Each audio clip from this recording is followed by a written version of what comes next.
Hello everyone, a story of 50,000 plus units.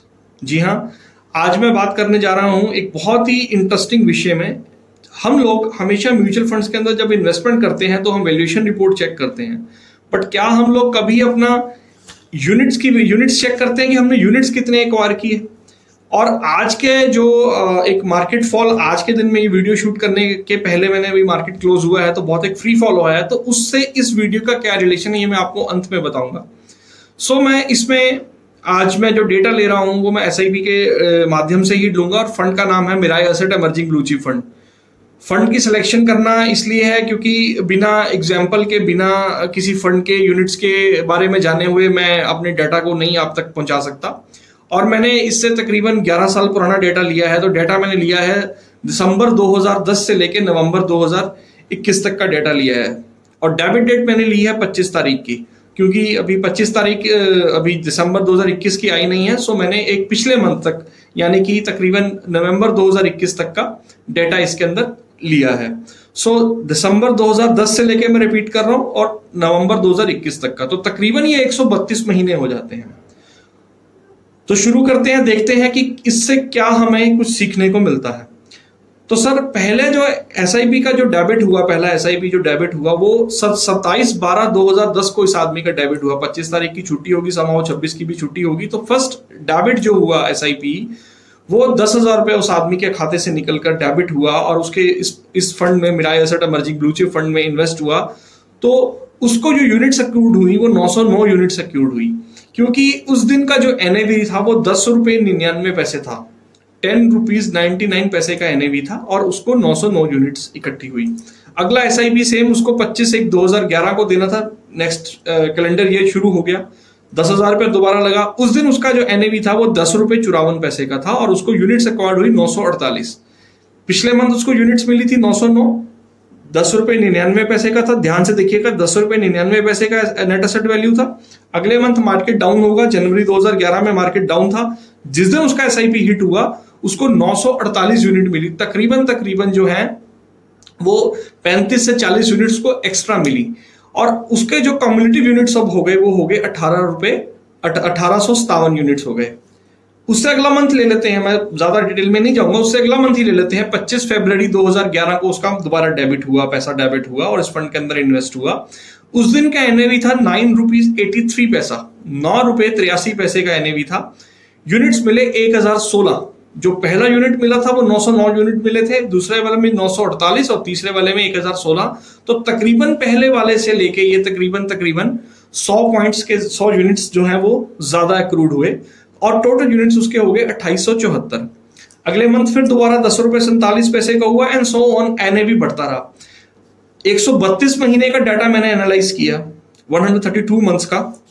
उसमें NAV जो है वो तकरीबन 10 रुपए 99 पैसे से लेके दोबारा दिसंबर तक सेम एक साल में 9 रुपए 59 पैसे पे वापिस आ गया।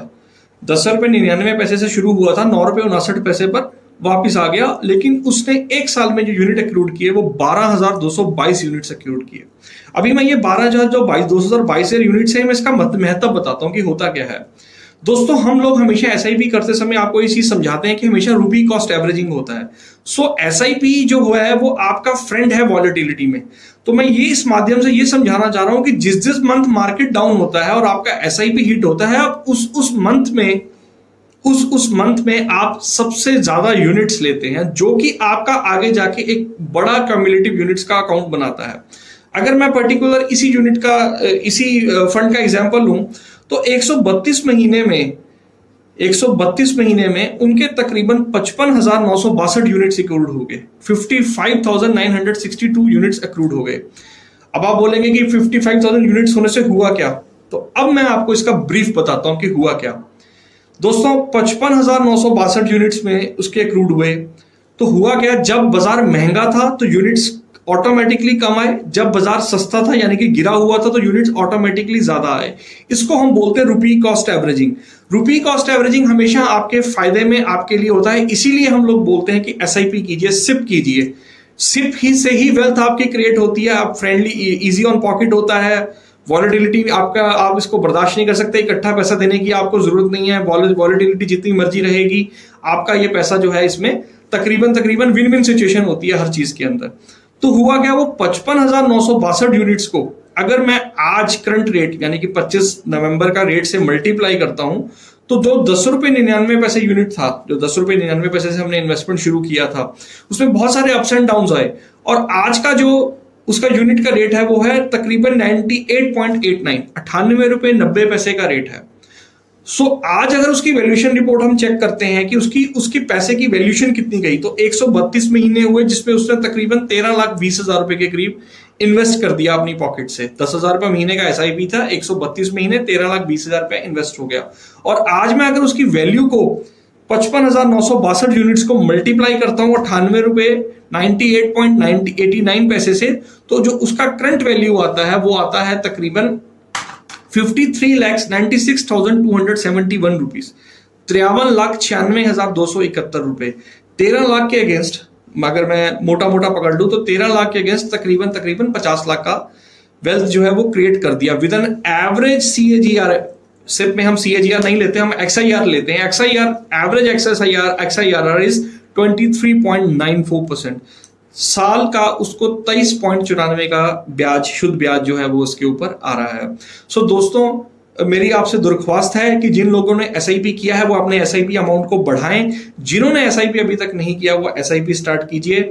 मेरा नंबर इस वीडियो के नीचे आ रहा है, या मेरा नंबर मैं अपने डिस्क्रिप्शन लिंक में भी दे रहा हूं। आप मुझसे मिलिए, बात कीजिए और SIP चलाइए।